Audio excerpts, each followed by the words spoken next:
desa adat, subak, sekel, dadia.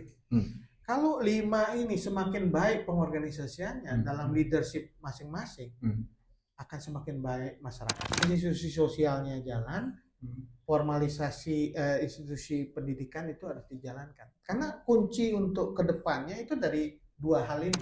Beda menemukan bagi tutur atau susastra itu lihat dari praktek ya. Ketika mempraktekkan baru itu muncul desa mawacara. Berbeda-beda juga. Prakteknya, literaturnya berbeda. Sehingga ada proyek besar waktu itu untuk menyusun kanon agama.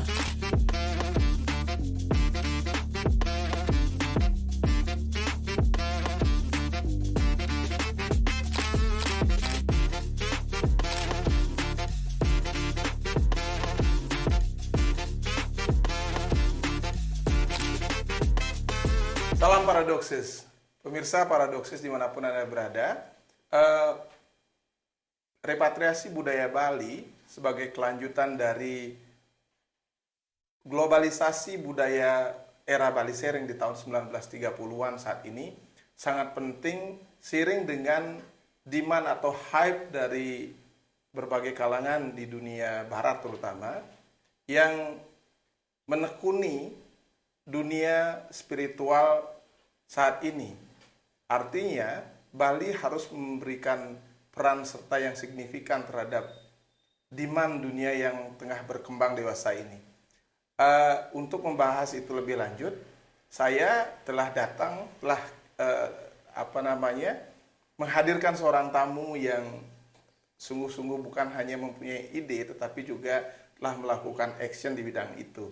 Kembali saya hadirkan Agung Ari Dwi Payana, Staf Sus Presiden. Swastiastu. Om Swastiastu. Ini adalah podcast kedua kita. Ya, senang kembali hadir di Paradoksis. Siap.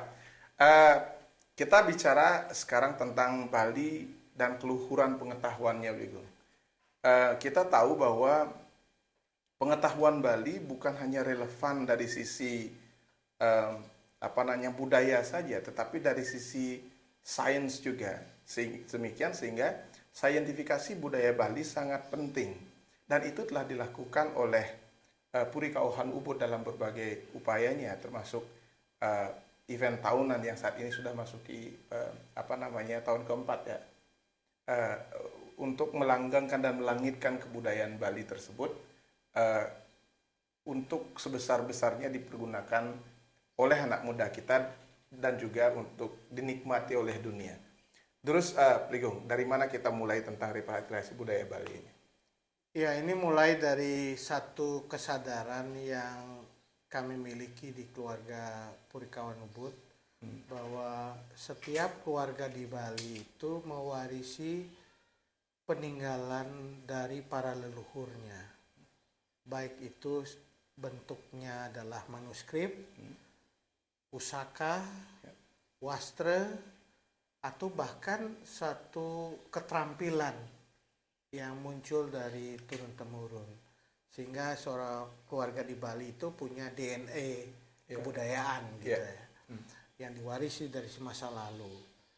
Nah, itu diperkuat lagi karena setiap keluarga di Bali itu memiliki satu tempat pemujaan namanya taksu. Taksu itu adalah tempat pemujaan bagi astegina yang dimiliki oleh keluarga itu. Jadi kaitannya dengan profesi yang ditekuni keluarga itu, pemujaan kaitan dengan profesi itulah kemudian ada taksu, sehingga ada karakter jiwa yang kemudian memasuki setiap proses penjalanan sesano profesinya. Sebagai undagi dia punya taksu undagi, sebagai dalang dia punya taksu dalang. Dan itu menjadi satu ciri khas dari struktur yang ada di pemerajan atau sanggah di setiap keluarga Bali. Nah, itu sebabnya mengapa kami mencoba untuk menghadirkan satu pendekatan baru di dalam pemajuan kebudayaan Bali. Selama ini pemajuan kebudayaan Bali itu dasarnya kan berbasis pada desa adat, kemudian pada institusi Banjar, ketiga Dadie, keempat adalah subak, kelima seke. Nah, sesungguhnya di dalam unit terkecil namanya keluarga itu juga jadi bagian dari pemajuan kebudayaan. Dia bisa menjadi tempat konservasi sekaligus tempat untuk mengembangkan kebudayaan dan memajukan kebudayaan. Jadi warisan dari para pendahulu kita bukan hanya lahan atau tanah aja, tapi juga berbagai artefak dan juga keterampilan dan pengetahuan yang kaitannya dengan yang diwarisi para leluhur. Dan kita di Bali bersyukur karena di masa lalu kita menjadi tempat penyimpanan atau jinang sastra yang merupakan warisan historis dari kebudayaan yang tumbuh di Jawa Timur.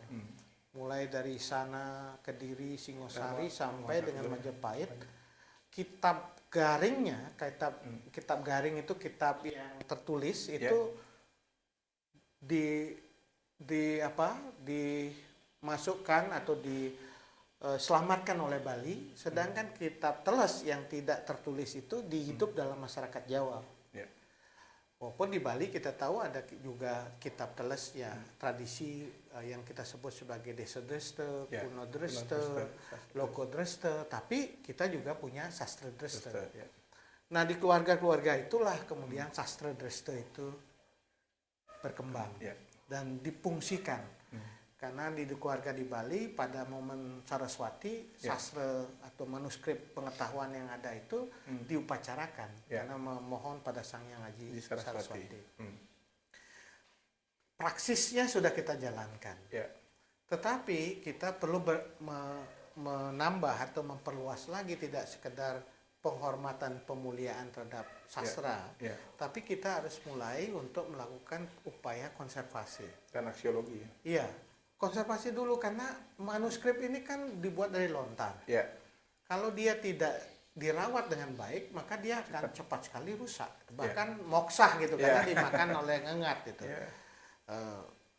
Itulah sebabnya Yayasan Purikawan Ubud mulai dulu pertama konservasi. Itu melibatkan adik-adik dari penyuluh bahasa Bali. Setelah itu kami memperkuat lagi dengan apa yang kita sebut digitalisasi.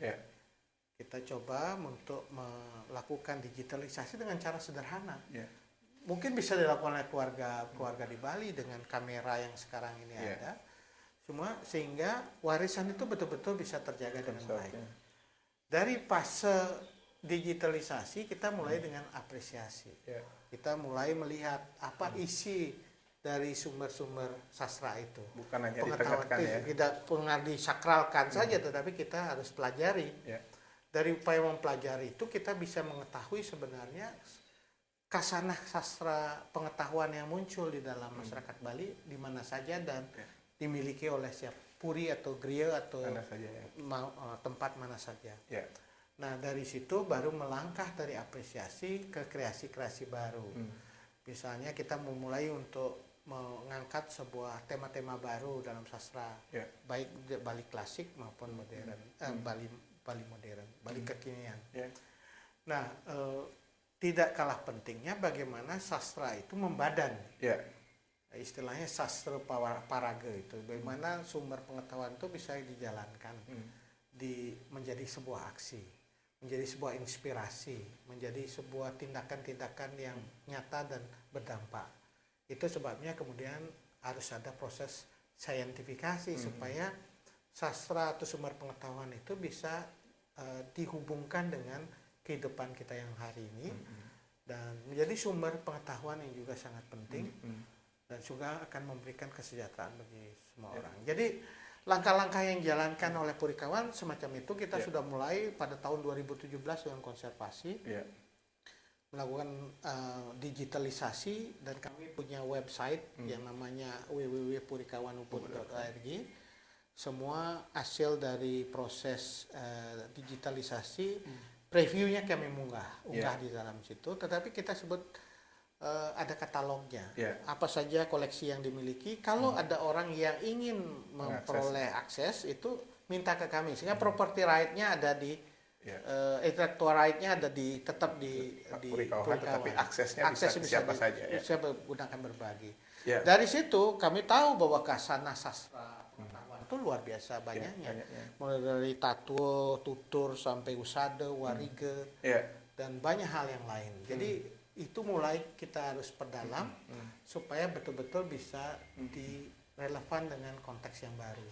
Nah, di situ kami mulai dengan satu pendekatan yang mulai dengan kegiatan sebenarnya, yaitu Sastra Saraswati Sewana 2000 mulai 2021 pasca pandemi.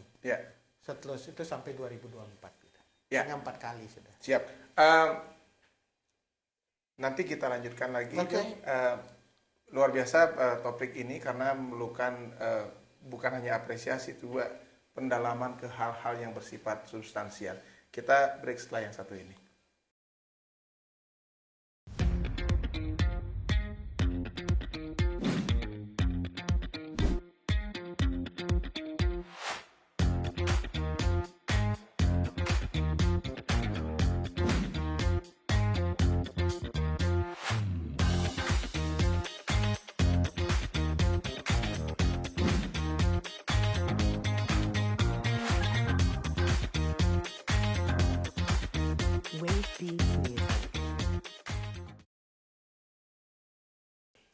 Ya, pemirsa, kita sampai ke sesi kedua.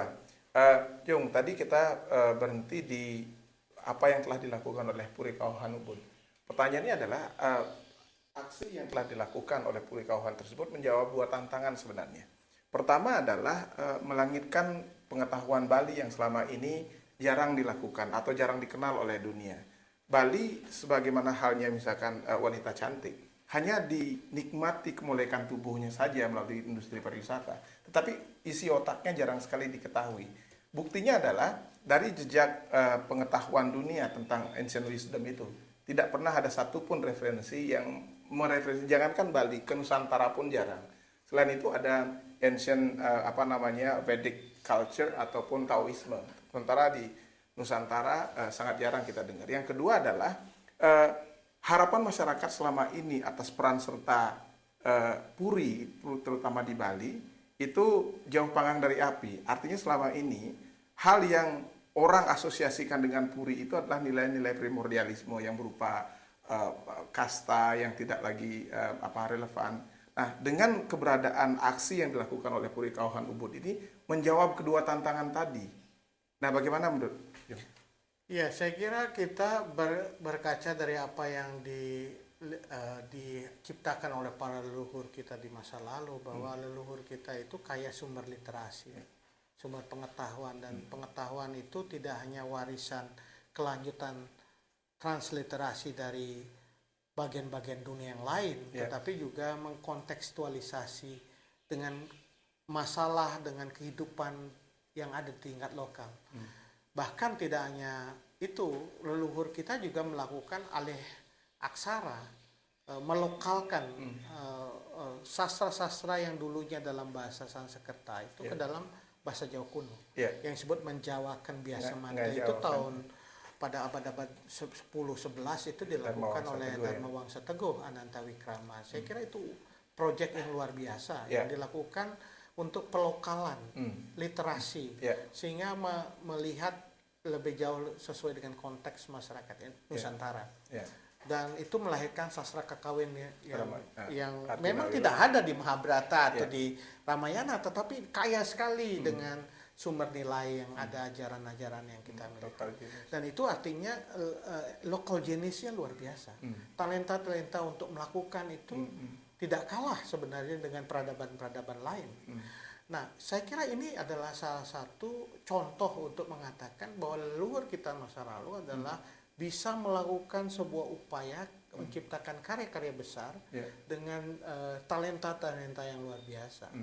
Dan itu tidak hanya dikenal di waktu itu misalnya di Jawa Timur, tetapi dengan konsep Nusantara, Dwipantara, itu menyebar ke seluruh penjuru dunia secara regional. Di Champa, jejaknya ada di Filipina dan lain-lain. Jadi sumber pengetahuan itu bukan dari luar, tetapi dari Nusantara inilah yang keluar. Sehingga bisa dilihat jejak-jejak historisnya di berbagai tempat, di penjuru dunia ya, termasuk di daerah-daerah yang mungkin secara intens perhubungan pada waktu itu. Nah, ini yang menurut saya harus jadi inspirasi kita di masa akan datang. Manuskrip yang kita warisi ini harus kita bisa pelajari dengan baik, dan kemampuan kita untuk melakukan upaya digitalisasi dan upaya untuk konservasi ini masih jauh. Karena di berbagai negara itu kemampuan mereka untuk mengumpulkan manuskrip-manuskrip lama itu luar biasa banyaknya. Di India misalnya ada proyek khusus untuk mengumpulkan manuskrip itu. Sedangkan di Nusantara itu sebagian ada di Nusantara, di koleksi baik itu oleh Perpustakaan Nasional, di koleksi oleh kampus, tetapi juga banyak di rumah-rumah yang tidak pernah kita ketahui, yang dimiliki oleh keluarga. Sebagian juga ada yang keluar negeri, yang dibawa oleh peneliti asing atau bahkan dulu dibawa oleh pemerintahan kolonial, dibawa ke luar negeri. Sehingga kita juga harus melakukan satu proyek besar untuk melakukan konservasi dan pencatatan kembali aset-aset kultural kita ini di dalam negeri, baik yang bisa dikumpulkan di lembaga-lembaga yang dimiliki oleh pemerintah maupun dalam masyarakat, termasuk repatriasi karya-karya yang ada di luar itu. Misalnya pustaka-pustaka kita yang ada di museum-museum di luar negeri itu bisa diambil kembali, bahkan kopinya bisa diambil, sehingga kita bisa pelajari dengan baik. Nah, dalam proses pembelajaran itulah kemudian kita bisa mengambil banyak hal sebagai alternatif sumber pengetahuan kita. Terutama kalau kita lihat sekarang perkembangannya adalah tidak hanya pada konteks tutur ataupun nilai-nilai kepemerintahan, tetapi juga pada dunia kedokteran, yang pengobatan tradisional. Kemudian kita punya namanya usada. Kemudian kita punya warige. Dua hal yang sangat penting menurut saya untuk dilihat. Kita punya konsep toye, pemarisude Gering Agung, dengan bagaimana kita punya konsep wellness dalam menyelesaikan soal kesehatan. Kemudian pendekatannya Negara Gunung. Jadi semua hal yang sebenarnya kita bisa pelajari dari karya-karya manuskrip itu, kemudian kita ambil sebagai inspirasi, kita reinterpretasi, kita rekonseptualisasi untuk menjawab kekinian, dan syukur dari situ akan melahirkan banyak karya-karya baru yang mengambil inspirasi dari masyarakat, dari masa lalu, dan kemudian kita coba saintifikasi dengan kehidupan yang baru. Di berbagai negara sudah berkembang seperti ini. Dia mengambil bukan dari barat, karena watak tadi dekolonialisasi dilakukan di India misalnya atau di Tiongkok. Justru yang berkembang dari sumber pengetahuan yang muncul dari negaranya sendiri, sehingga bisa menjadi opsi dalam mengatasi persoalan-persoalan dalam masyarakat. Itu misinya. Nah, untuk semua hal tersebut bisa berlangsung secara konsisten dan konsekuen, tentu harus ada dua syarat ini. Yang pertama adalah demand-nya, artinya kebutuhan terutama dari Gen Z ini untuk menyadari pentingnya pengetahuan ini. Untuk menyadari itu tentu ada daya guna di situ, pemberdaya gunaan, artinya apa aplikasi yang benefit yang mereka dapatkan secara langsung. Yang kedua adalah adanya metodologi yang sahih untuk mengaplikasikan atau melangitkan pengetahuan tersebut dengan metodologi yang saat ini relevan dengan dunia sains. Karenanya memang ini harus dimulai oleh kita orang-orang akademis untuk bisa sebagai pemakarsa atas upaya ini. Pendapat seperti apa? Kita beruntung karena Bali bisa menjaga dan membuat ini fungsional, terutama pada aksara dan bahasa. Dan sastranya, tiga hal yang sangat penting sebenarnya dalam proses konservasi itu: aksara, kemudian bahasa, dan kemudian yang ketiga adalah sastra. Nah, tiga-tiganya ini terjaga karena dia fungsional, digunakan oleh masyarakat dalam ritual-ritual. Misalnya kalau kita lihat masa kekawin masih ada, mesanti itu masih ada dalam masyarakat dan digunakan pada momen-momen ritual. Tarian-tarian sakral juga masih ada dengan bahasa-bahasa Kawi yang masih juga jaga. Dan kita juga punya fakultas Sastra. ilmu budaya, dan program studinya sastra Jawa kuno, satu-satunya program studi di dunia, bahkan di Indonesia. Sastra Jawa kuno, tidak ada di tempat lain yang mengajarkan Sastra Jawa kuno ya. Dan metode untuk mempelajari ini juga makin berkembang. Konteks kekinian, dulu orang mesanti itu hanya di ritual, sekarang sudah mesanti melalui radio, melalui televisi. Itu saya kira salah satu perkembangan yang bagus sekali, dan anak-anak muda juga akan banyak terlibat dalam pembelajaran ini. Saya lebih optimis karena ada penyuluh bahasa Bali, orang yang mau belajar tentang sastra, aksara, dan bahasa Bali. Cuman kita harus tambahkan pendekatan kekinian, sehingga ini lebih menarik bagi anak-anak muda untuk belajar tentang aksara, bahasa, dan sastra Bali. Dan ini menjadi upaya atau gerakan bersama yang harusnya kita dorong ya. Tidak hanya dengan mengganti plang nama ditulisin huruf Bali saja, tetapi bagian dari upaya kesadaran baru yang dibangun dalam masyarakat untuk menjaga aksara, bahasa juga Bali sangat plural karena ada dialek yang berbeda-beda, dan kemudian sastra Bali. Dan ini harus didorong munculnya sastra-sastra Bali baru. Misalnya saya di Purikawan Ubud menggelar ajang sastra Saraswati Sewana tahun 2025 dengan tema Pemaris Sude Gering Agung. Itu mengadakan lomba penulisan kekawin 2021. Oh ya, kekawin, kemudian kidung, satwa, kemudian geguritan, puisi, dan cerpen. Dan semua karya itu mengangkat tema tentang pandemi COVID-19. Nah, itu sehingga memunculkan karya-karya baru yang terkait dengan tema itu. Itu saya kira salah satu cara kami di Yayasan Purikawan untuk menjadikan Puri sebagai sumber literasi. Jadi sumber rujukan literasi, dan juga menjaga itu sebagai warisan yang luar biasa, karena sumber pengetahuan itu bisa berguna untuk kepentingan banyak orang. Sebelum lanjut ke pertanyaan selanjutnya, kita break dulu setelah yang satu ini.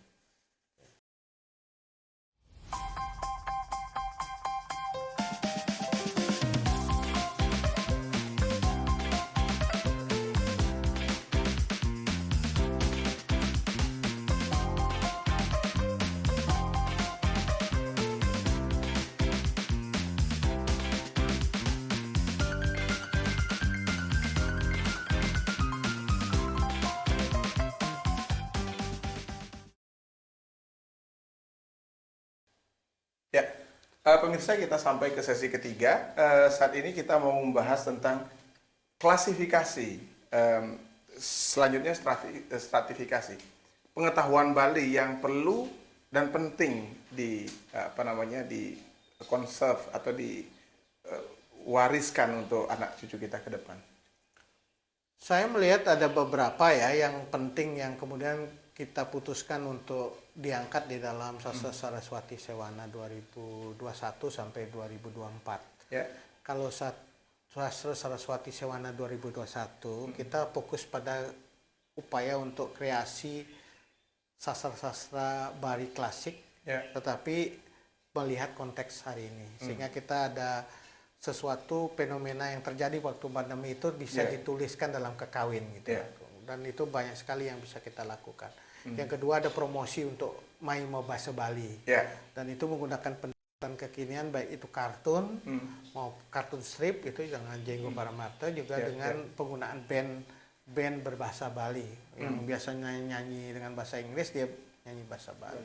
Saya kira ini sudah muncul di Bali. Tahun 2022 kami fokus pada upaya untuk konservasi air.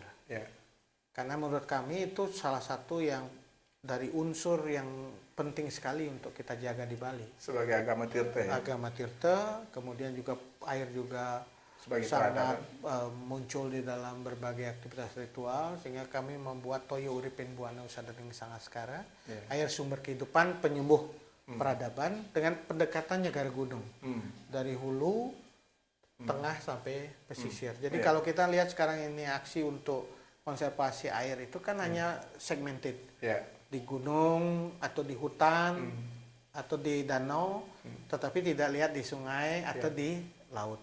Ini kami lakukan dari hulu sampai ke hilir. Jadi dari kita punya gunung, Iri Kertih, Wana Kertih, Danu Kertih, Ranu Kertih. Kita punya 4 catur danu di Bali, sungai.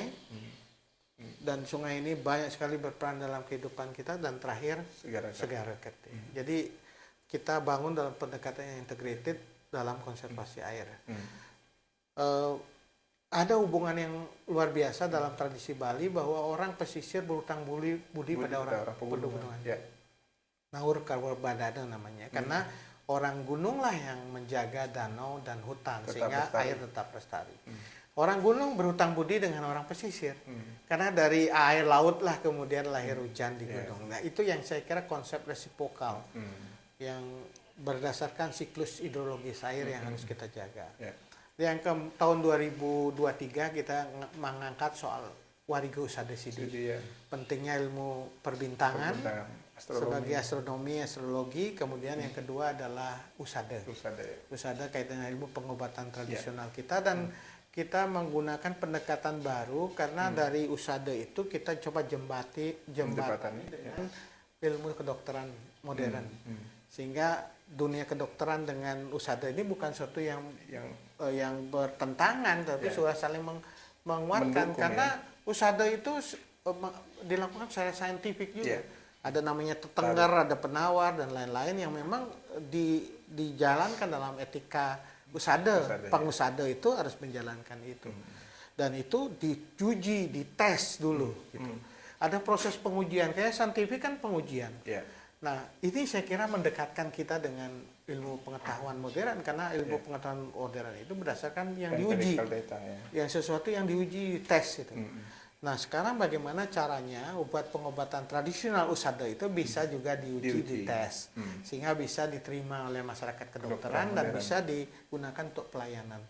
Nah, masyarakat bisa memilih opsi mau dia periksa ke dokter modern atau dengan usada, tapi dengan standar yang sudah sangat baik. Gitu.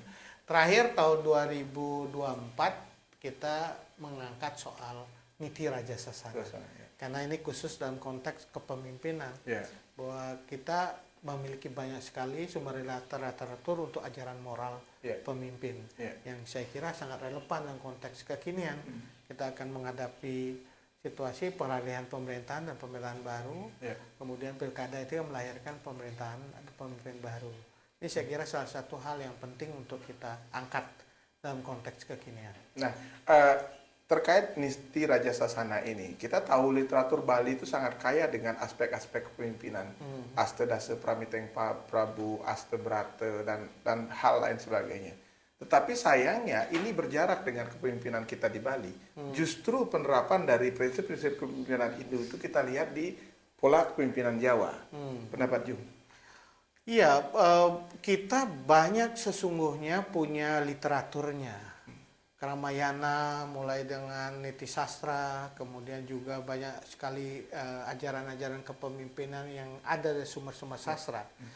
Tetapi dalam penggunaan di tingkat lokal itu istilah-istilah upaya kita meramu sebenarnya sifat-sifat kepemimpinan itu kan di masa lalu kita belajar banyak dari sifat-sifat kedewaan, kemudian dari sifat-sifat binatang atau alam, itu dikombinasikan menjadi satu ajaran kepemimpinan. Nah, di Bali itu diinternalisasi ke dalam bentuk-bentuk pola-pola ajaran yang sangat simpel, tidak lagi merujuk seperti yang ada di Jawa, tetapi juga sesuatu yang simpel sekali, satya, atau kesetiaan ucapan, pikiran dan tindakan gitu. Satya pada kebenaran itu saya kira salah satu nilai yang diyakini. Pesaja, konsistensi, kemudian pantas gitu, pangus. Nah, itu kriteria-kriteria yang dibangun dalam implementasi ajaran itu dalam tingkat konkret gitu. Nah, kita perlu upaya untuk menyambung ini ajaran kepemimpinan yang menjadi standar moral sesana yang ada di setiap pemimpin itu dalam sesuatu yang bisa dicerna secara mudah oleh masyarakat. Dengan istilah-istilah yang mereka pahami. Karena di masa lalu memang digunakan melalui model ajaran tantri tantri itu kan mempelajari binatang tentang kepemimpinan. Tapi dalam konteks sekarang kita perlu media-media baru untuk meliterasikan masyarakat terkait dengan ajaran standar moral kepemimpinan, sehingga masyarakat punya standar pemimpin itu harusnya begini. Dengan mampu melakukan penilaian dan menentukan standar moral, dia bisa memilih pemimpin sesuai dengan standar moralnya. Itu saya kira salah satu hal yang penting di dalam upaya membumikan niti Raja Sesana itu dalam konteks kekinian. Nah, masalahnya ada disparitas di situ antara implementasi yang ingin kita wujudkan dalam teori kepemimpinan dengan keberadaan aplikasi saat ini, terutama misalkan kita contohkan dalam pilkada. Masyarakat baik di tingkat grassroots maupun di tingkat komunal itu jarang sekali mempertimbangkan aspek-aspek kepemimpinan ini dibandingkan dengan aspek-aspek yang bersifat sangat pragmatis, bansos atau bantuan apapun bentuknya lah.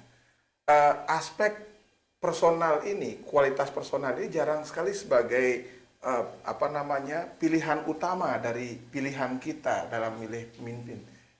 Iya, saya kira ini membuat ini semakin urgent ya. Kita mengambil inspirasi dari manuskrip lama untuk membangun rujukan standar moral, kualitas pemimpin yang baik itu seperti apa. Rujukannya sebenarnya sudah ada.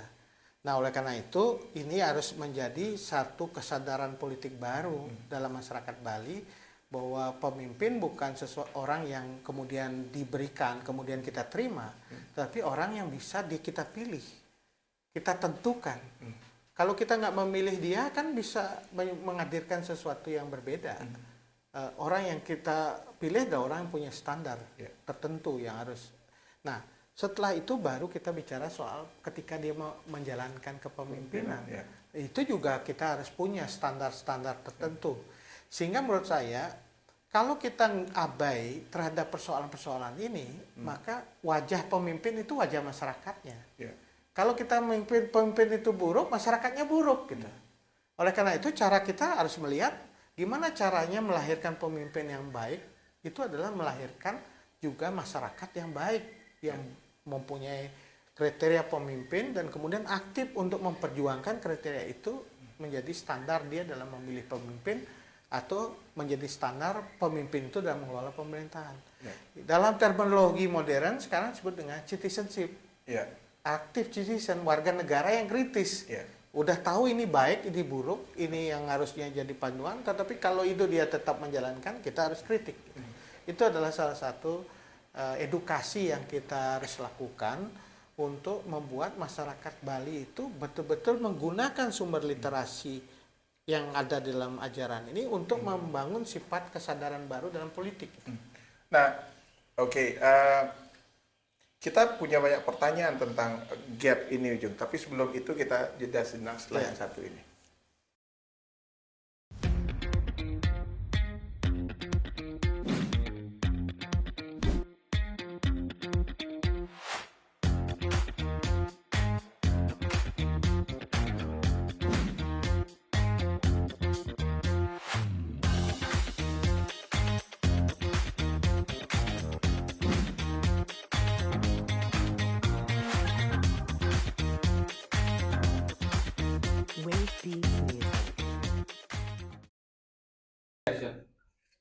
Ya, pemirsa, kita sampai ke sesi keempat. Kita bicara tentang disparitas antara ekspektasi dan harapan kepemimpinan di Bali. Yang kita tahu di situ ada disparitas yang cukup complang.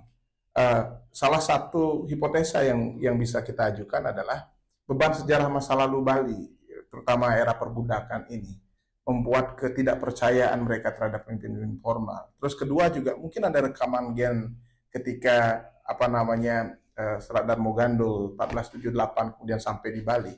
Mereka demikian berharap kepada pemimpin formalnya di Jawa ketika itu, pada akhirnya menerima pengkhianatan. Nah, adakah rekaman jejak masa lalu ini berpengaruh terhadap laku masyarakat Bali kita saat ini yang terutama dikedepankan melalui aspek mempapas dan memboya terhadap pemimpin formal ini? Saya kira ada cara-cara bagi masyarakat untuk memprotes mengkritik pemimpinnya dengan cara-cara yang berbudaya ya, cara budaya. Di Jawa udah kenal kita PP atau semu gitu kan, mesem, kemudian juga sastra-sastra Pasemon, itu adalah sastra kritik sebenarnya. Bagaimana upaya untuk mengkritik pemimpin itu dengan cara sesuatu yang sifatnya tidak vulgar, sindiran. Karena di Bali juga ada tradisi-tradisi yang penting, misalnya tradisi di Indonesia, Nusantara, yang tidak ada di India atau di dalam kitab Ramayana Mahabharata adalah punakawan. Jadi punakawan itu menjadi salah satu interpreter, tetapi juga salah satu yang bisa menjadi cermin dari masyarakat, representasi masyarakatnya. Di Jawa disebut dengan Semar, Petruk Bagong, gitu, Gareng. Di Bali kita punya tokoh namanya Tualen dan Merdah. Kemudian ada Sangut dan Delem. Dan dalam proses ekspresi mereka itu ada kritik biasanya terhadap apa yang tengah terjadi. Jadi kritik sastra maupun dalam berbagai ekspresi kebudayaan itu terjadi ya. Karena tuntutan-tuntutan moral dari seorang pemimpin itu standarnya tinggi banget gitu. Kalau di Bali Astabrata sampai ke beberapa ajaran kepemimpinan itu standarnya mirip menjadi wiku. Sesananya seorang raja dengan sesananya wiku itu sama ya. Sehingga agak standarnya betul-betul tinggi. Nah, oleh karena itu sesana ini menjadi ukuran perilaku ya, sangat penting. Dan bagaimana masyarakat tahu itu dan kemudian melakukan upaya untuk menyampaikan apakah support, apakah itu kritik terhadap itu. Dan itu dalam sastra Bali atau tradisi di Bali dilakukan. Saya kira ini harus kembali diulang atau direvitalisasi supaya para pemimpin itu minimal dia tidak merasa dia dilahirkan menjadi pemimpin, tetapi suatu proses diciptakan oleh sebuah proses panjang, melalui pengalaman. Bahkan sekarang kalau perlu kita bikin sekolah khusus untuk kepemimpinan, sehingga betul-betul orang mendapatkan satu pengetahuan dan keterampilan yang khusus ketika menjadi seorang pemimpin itu seperti apa. Nah itu harusnya ada, baik itu di sekolah-sekolah partai yang harus menyediakan kaderisasi itu, maupun di lembaga luar partai, leadership training itu harus dimunculkan sebagai salah satu cara. Kemudian yang kedua, ruang-ruang untuk menguji kepemimpinan itu disediakan. Kita di Bali ujian kepemimpinan itu kan dilakukan di dalam lingkup yang kecil, menjadi klian, sekel gitu kan. Ada upaya untuk untuk mengetes kepemimpinan, kemampuan memimpin. Nah, memang di sini diperlukan lagi satu aspek yang tadi saya sebut, citizenship. Jadi orang harus punya edukasi, literasi mengenai standar-standar moral pemimpin dan apa yang menjadi hak dia untuk disuarakan oleh masyarakat, oleh warga, oleh rakyat. Itu saya kira salah satu yang harus kita lakukan ke depan. Kalau enggak, kita nggak boleh tergantung hanya seorang pemimpin. Pemimpinnya buruk ya kita terima. Pemimpin yang baik ya kita bersyukur, tapi itu tidak bisa diserahkan begitu saja pada pemimpin. Nah, masalahnya di sana, Jung. Karena apa? Undang-undang partai politik mensyaratkan partai politik adalah penentu bagi segala lini leadership, baik di tingkat 2 maupun tingkat 1. Nah, artinya masyarakat dalam hal ini di fait accompli dengan pilihan-pilihan itu. Sedangkan harapan kita atas sekolah partai dan segala macam justru jauh panggang dari api. Mereka justru yang kita tahu, yang orang tahu tentang sekolah partai itu lebih banyak bukan justru aspek-aspek kepemimpinan yang dipentingkan, diperlukan oleh masyarakat, tapi bagaimana mengakali DPT, bagaimana biasa menang dan segalanya. Itu yang terjadi. Ya, karena memang jebakan elektoral kuat sekali. Jadi leadership training diartikan bagaimana menang dalam pemilihan. Harusnya leadership itu adalah upaya untuk mengorganisir masyarakat. Jadi partai di konstituen yang harus. Jadi menjadikan aktivis partai itu jadi aktivis sosial. Dia harus hidup dalam masyarakatnya. Penggerak masyarakat harusnya partai itu. Kalau itu konsep dari partai kader. Kata partai kader atau partai mass party itu sebenarnya bagian dari sistem kaderisasi yang membuat institusi partai itu punya akar di dalam masyarakat. Kalau dia punya akar, dia menjadi pemimpin dalam masyarakat. Dan pengalaman memimpin masyarakat itu membuat dia tahu apa yang menjadi masalah yang dalam masyarakat dan mencari solusi. Kemudian jalurnya melalui jalur partai.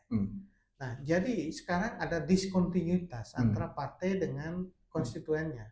Jadi bagaimana membuat sekolah partai itu kembali ke dalam sekolah masyarakat. Yang ke kitohnya lah istilahnya. Iya, kembali ke bagaimana mereka mengorganisir masyarakat, mengedukasi masyarakatnya, sehingga nanti hubungan dia, istilahnya partisanship antara partai dengan masyarakatnya kuat. Tidak berjalan ya. Tidak berjalan. Dan ini masalah kita sekarang, karena orientasi semua untuk elektoral. Oke, kembali ke pengetahuan Bali tadi. Demikian banyak klasterisasi yang telah kita lakukan oleh misalkan Perikauhan Ubud.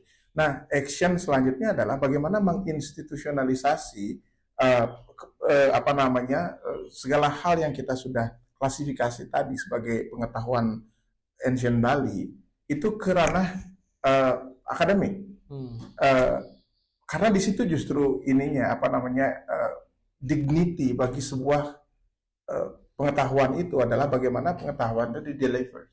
Kalau dulu misalkan ada gurun-gurun, sekarang tidak cukup lagi. Harus ada institusionalisasi. Proses institusionalisasi ada dua tataran yang kita harus bangun. Yang pertama, institusionalisasi melalui sebuah upaya edukasi dan juga penguatan institusi sosial yang ada. Itu pertama. Bagaimana yang kita miliki itu bisa kita pakai dalam masyarakat. Fungsional. Fungsional. Dan semakin baik masyarakat dengan inspirasi dari ajaran manuskrip yang kita miliki dalam tradisi Lokedreste, Jadi membawa masyarakat komunitas itu menjadi lebih maju, lebih baik. Tantangannya itu membadankan di dalam organisasi institusi masyarakat yang sudah ada, mulai di Banjar, Desa Adat, Suba, Seke, Dadia. Kalau 5 ini semakin baik pengorganisasiannya dalam leadership masing-masing, akan semakin baik masyarakat. Karena ini direvitalisasi untuk kepentingan warganya. Nah, yang kedua baru kita bicara soal institusionalisasi ini dalam sistem pengetahuan formal. Yang mana sistem pengetahuan formal itu ada proses untuk saintifikasi. Bagaimana ilmu yang berkembang atau pengetahuan berkembang dalam manuskrip itu dipakai referensi dalam sistem pengetahuan yang ada secara formal. Diajarkan di sekolah, didiskusikan di sekolah, dalam institusi pendidikan, dan kemudian coba dipraktekkan atau diuji di dalam sistem pendidikan formal. Nah, ini saya kira dua arah yang harus kita jalankan. Institusi sosialnya jalan, formalisasi institusi pendidikan itu harus dijalankan. Karena kunci untuk kedepannya itu dari dua hal ini. Ini melahirkan pemimpin-pemimpin sosial yang handal. Ini melahirkan orang-orang yang punya kompetensi yang lebih baik melalui saluran formal. Nah, celakanya begini, dalam struktur antropologi kita tentang kependudukan dan segala macam, kita diuji dalam terutama 4 tahun terakhir ini, bagaimana kemudian pergolakan sosial terjadi di Bali, terutama dengan sampradaya, terus hal-hal lain yang terkait dengan ideologi. Artinya apa? Kita sesungguhnya belum siap untuk sampai ke literasi yang mumpuni tersebut, karena kita masih bergulat dengan hal-hal yang basic pun kita belum mampu mendialektikakan. Tapi sesaat lagi, Jung, jangan dijawab sekarang, setelah yang satu ini.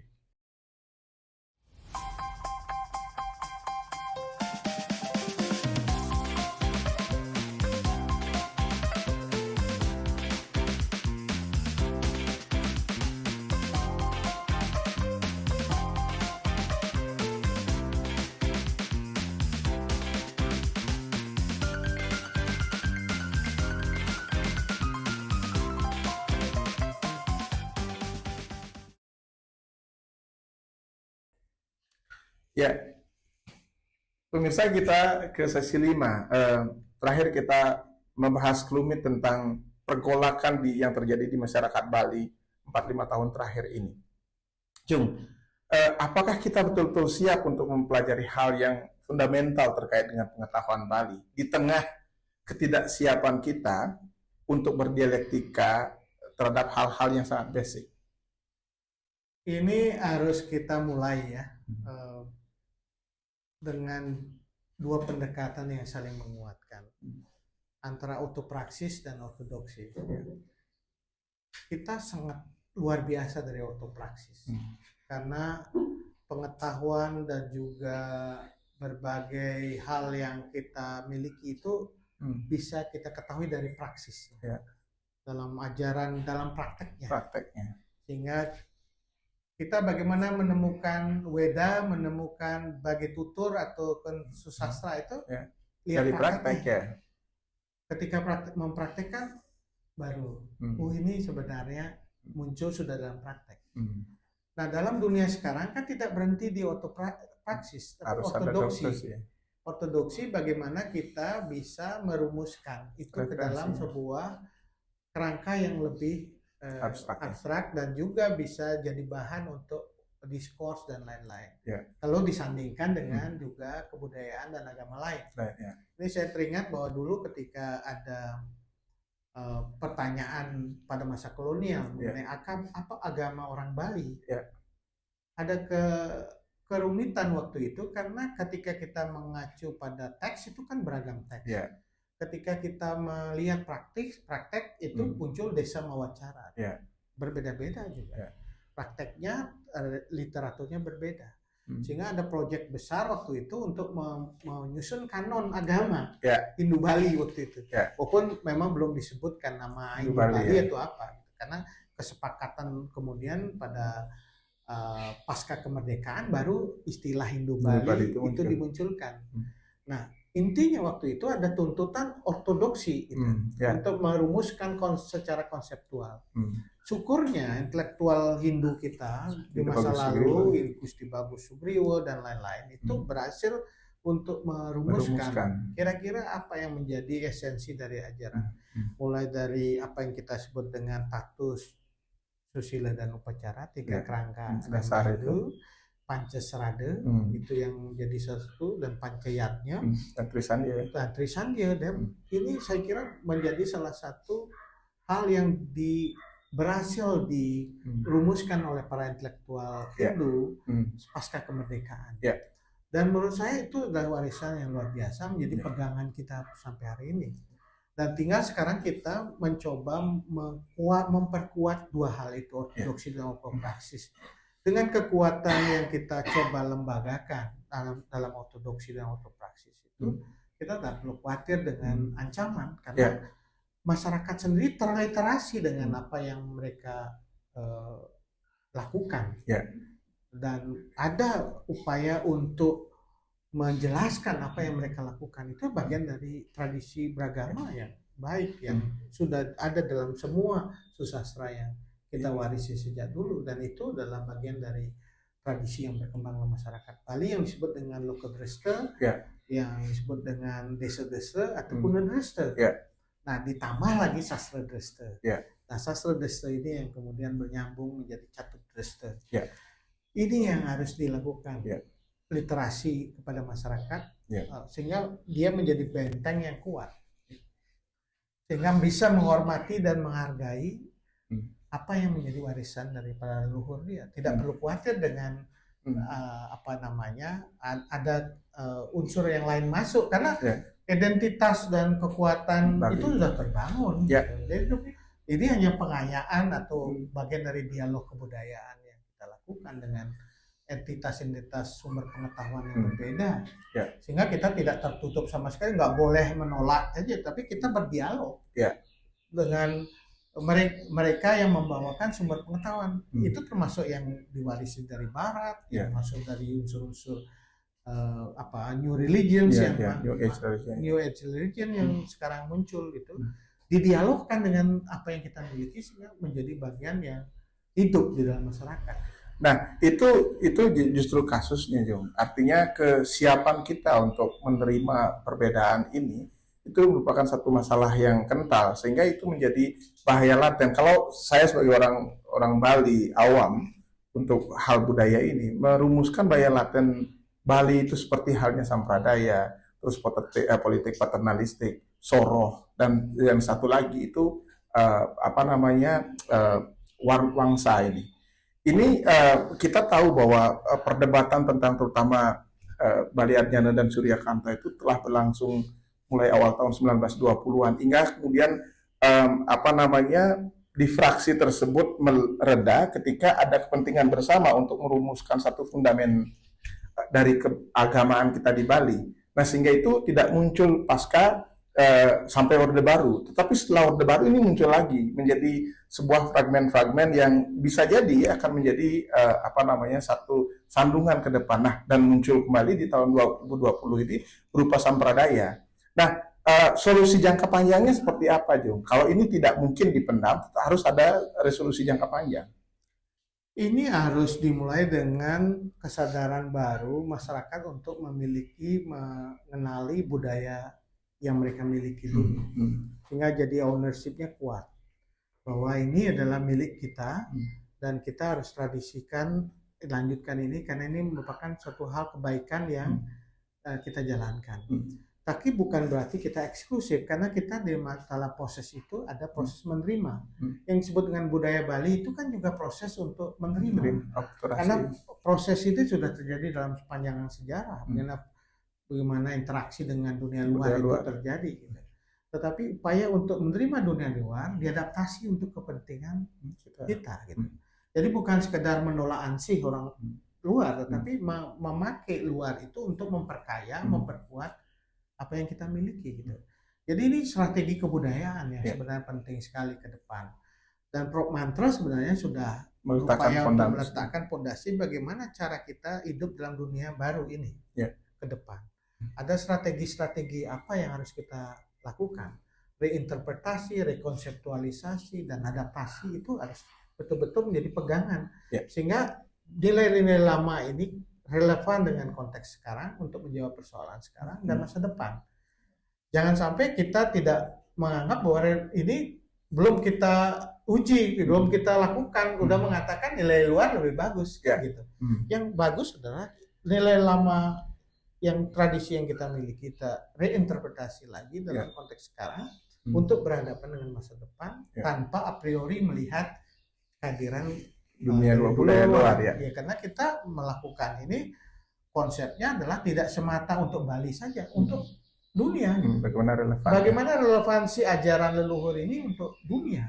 Kita jangan hanya celebengkah di batang biru, hanya di bawah tempurung, tapi kita harus berhasil mengatakan nilai-nilai yang diwirisi oleh para leluhur kita sudah diuji dalam perkembangan sejarah dan peradaban yang sangat kuat, dan ini menjadi inspirasi untuk dunia.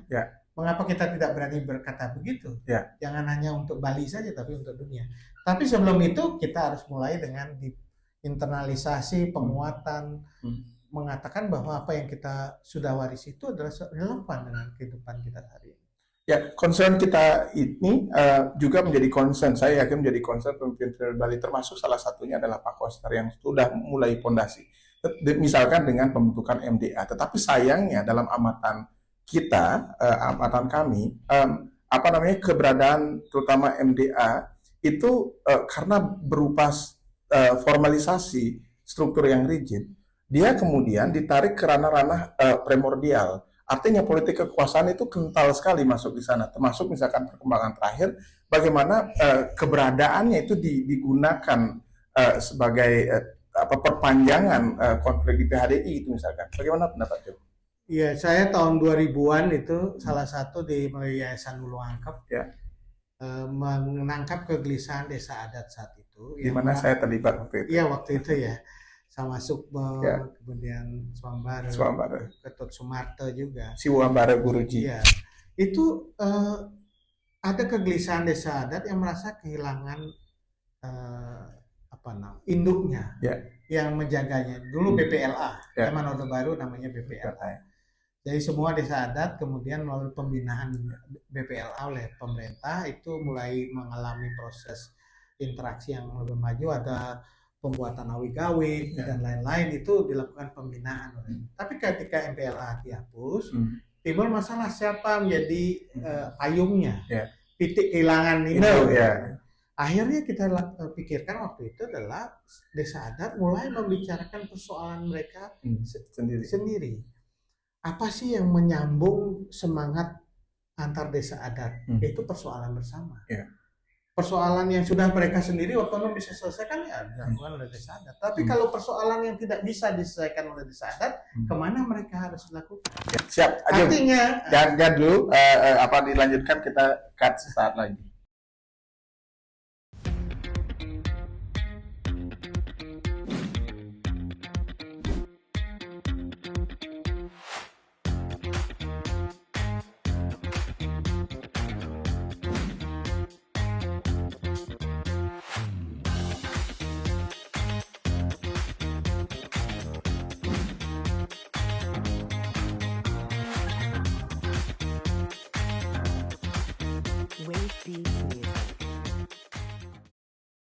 Apa yang telah dilakukan Ulu Angkap untuk membawa ide desa Pekraman ini menjadi seperti saat ini? Ya, saat itu Ulu Angkap berupaya untuk mengidentifikasi ya problem-problem yang dihadapi oleh desa adat pasca tidak adanya BPLA lagi. Akhirnya ditemukan berbagai masalah bersama yang dimiliki oleh desa adat. Desa adat satu menganggap itu masalah, desa adat lain juga menganggap itu masalah. Akhirnya di dalam temu wirase itu teridentifikasi 5 isu utama yang dibahas. Yang pertama kehadiran Pura Swogina. Banyak sekali pura-pura Ulun Sui yang kemudian beralih fungsi karena lahannya beralih fungsi jadi perumahan, sehingga siapa yang nyungsung itu ya. Yang kedua adalah berkaitan dengan Kerama Ngarap dan Kerama Ngempi, hak kewajiban mereka, karena ini juga jadi isu soal kewajiban ayah-ayahan desa adat, ayahan Ngarap dan ayahan untuk Kerama Ngempi itu seperti apa. Yang berikutnya adalah persoalan tanah, ayahan desa, duwe desa, jadi yang juga perlu dibicarakan pada masa itu karena desa adat waktu itu masih belum diakui sebagai subjek hak. Tapi perkembangan sekarang kan desa adat sudah menjadi subjek hak yang bisa memiliki tanah itu atau bisa mensertifikasi atas tanah desa adat. Kemudian ada persoalan hubungan antara desa adat dengan desa dinas, itu interseksinya seperti apa, mengatur kewenangan kewajibannya seperti apa, dan terakhir hubungan desa adat dengan investor. Jadi dari 5 persoalan itulah kemudian dibicarakan secara lebih detail, lebih tajam. Untuk membicarakan itu, waktu itu memang kita berikan mandat pada Agung Gede Putra, almarhum maupun Sampunewate, untuk menyampaikan juga pada forum yang lebih luas. Akhirnya ada juga beberapa forum di Klungkung yang dibuat, dan harapannya nanti ini menjadi salah satu isu bersama yang dibahas di Majelis Desa Adat. Dan itu menjadi cikal bakal pertemuan Kaman 3 waktu itu kan. Kita harapkan apa yang sudah dibahas di Ulu Angkap oleh Temu Wirase ini bisa menjadi embrio untuk dijadikan pembahasan lebih dalam lagi di Majelis Desa Pekraman, sehingga bisa menghasilkan putusan-putusan yang bisa memayungi seluruh persoalan desa Pekraman atau desa adat yang saat ini di Bali jadi dengan cara seperti itu Majelis Desa Pekraman Desa Adat fokus pada penyelesaian masalah bersama yang dihadapi oleh masyarakat adat waktu itu, desa adat gitu. Supaya masalah wicara itu bisa dibicarakan, baik itu kaitannya dengan internal desa adat maupun eksternal dengan pemerintah, dengan investor, dengan lembaga-lembaga lain, supaya betul-betul konsep penyelesaiannya ada dan itu bisa dipakai atau digunakan.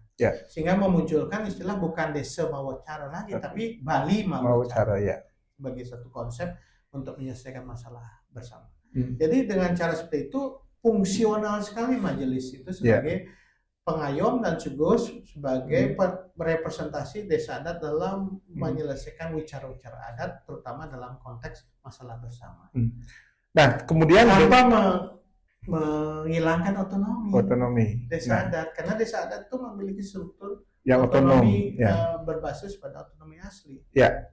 Nah, dengan keberadaan MDA sebagai inisiator terbentuknya MDA, dengan perkembangan saat ini kita tahu bahwa acap kali MDA itu dipergunakan sebagai kuasi atau proksinya kekuasaan. Nah, bagaimana menurut Jung? Harusnya dia menjadi institusi yang otonom dan independen, karena dia menjadi simbol kewibawaan dan kehormatan dari desa adat di Bali. Dia betul-betul harus punya dignity, dia punya kewibawaan dan kehormatan, baik itu di lingkup internal desa adat maupun di luar desa adat. Itu saya kira harus hal yang penting sekali, dan di dalam konteks berhadapan dengan di luar, dia harus merepresentasikan apa yang menjadi aspirasi desa adat. Dia bukan perwakilan, artinya perwalian. Perwalian itu kan artinya semua hal diserahkan pada majelis tanpa harus konsultasi.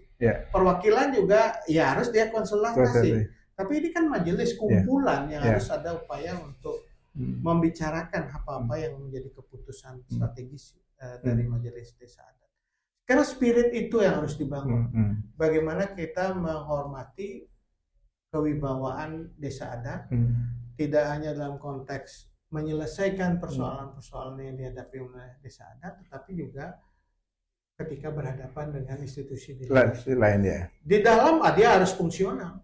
Masalah adat harus dia bicarakan.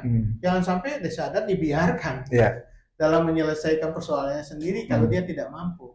Nah, itu harus ada upaya-upaya yang lebih strategis untuk mengatasi persoalan bersama yang dihadapi oleh desa adat.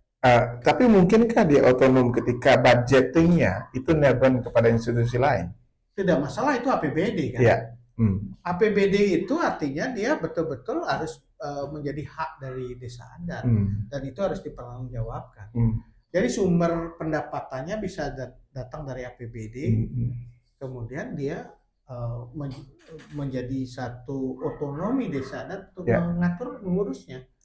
Tetapi lembaga-lembaga birokrasi bukan atasan dari majelis atau bukan hierarkis hubungannya, tapi dia menjadi bagian dari upaya untuk mensupport desa adat dan majelis adat supaya dia bisa mengatasi masalah mereka sendiri dan juga bisa diajak untuk membangun satu kemajuan bersama. Nah, terakhir ini tentang konflik PHDI ini, Jung. Artinya kita tahu bahwa konflik ini sebenarnya derivasi atau turunan dari konflik-konflik sebelumnya sebenarnya. Cuma berganti isu saja. Menurut Jung, seperti apa solusinya? Karena ini terkait sekali dengan peran Jung di Stafsus, dan ini bisa jadi legacy Jung untuk terakhir kalinya.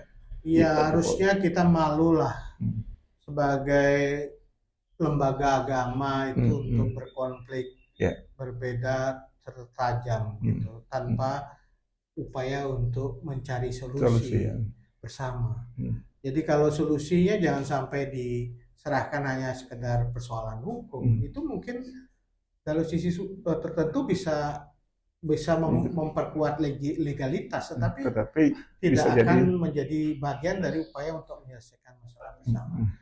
Harusnya mulai mau duduk bersama terbuka, kemudian orientasinya jangan lagi posisi atau menggunakan narasi-narasi yang primordial atau narasi-narasi yang menjudge orang lain, tetapi harus dimulai dengan sifat stigmatisasi mulai dengan parum.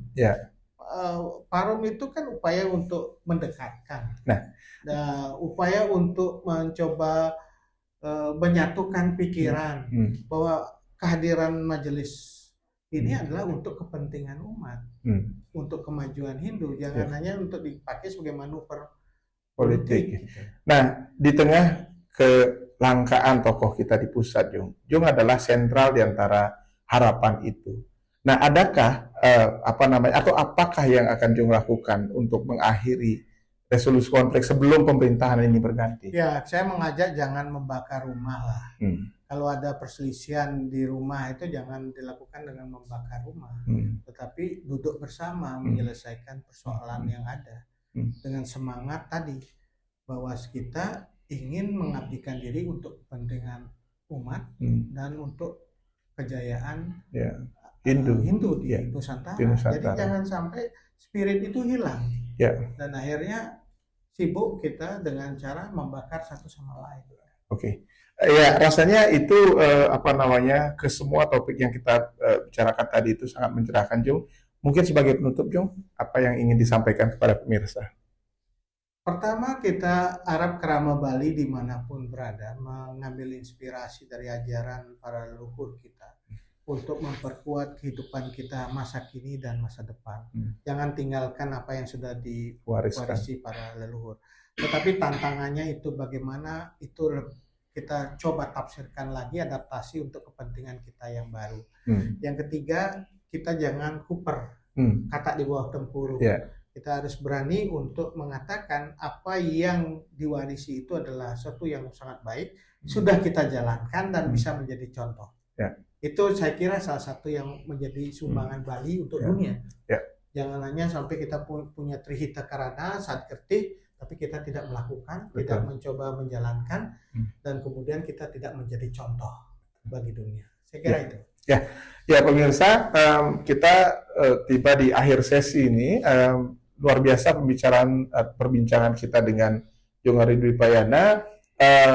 Ada banyak sekali sebenarnya pengetahuan Bali yang bisa kita promosikan atau bahkan kita tawarkan kepada perkembangan dunia saat ini di tengah kebutuhan dunia atas spiritualitas, atas pegangan ideologi. Bali sebenarnya bisa menjadi oase bagi kedahagaan orang-orang pencarinya di seluruh belahan dunia. Tinggal bagaimana kemudian para orang Bali, terutama ilmuwan Bali ini menerjemahkan pengetahuan-pengetahuan Bali ini ke dalam langkah-langkah yang lebih konkret dan strategis melalui pengetahuan. Saintifikasi pengetahuan itu sangat penting sekali untuk bisa kita wariskan dan kemudian kita terjemahkan ke dalam metodologi yang lebih sahih, sedemikian sehingga pengetahuan Nusantara Akabali ini bisa diakui di dunia internasional, bukan hanya dari sisi tourisme atau budaya saja, tetapi melangitkan pengetahuan Bali ini sangat penting untuk menjadikan pengetahuan Bali sebagai ideologi bahkan untuk seluruh umat manusia. Rasanya perbincangan kita tutup sampai di sini. Terima kasih kepada Kagama Bali atas sponsorshipnya, kemudian Ganesha Studio, Ganesha Institute, pada seluruh kerabat kerja yang bertugas, dan terutama terima kasih kepada Anda yang telah tetap setia untuk menyimak tayangan-tayangan ini. Dan mudah-mudahan dukungan dari Anda tetap memberikan kontribusi bagi kami untuk tetap menghadirkan acara-acara yang berkualitas. Jung Ari, suksema banget. Suksema. Nggih, untuk salam agama guyub rukun migunani. Nggih. Om Santi. Om Santi.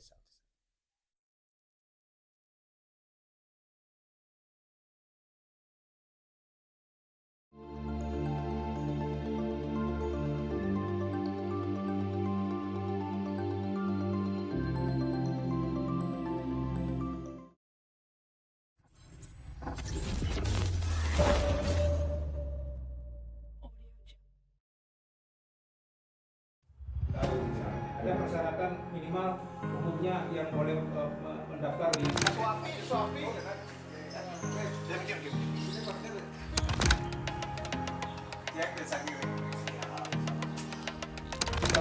jadi keputusan dari 20-25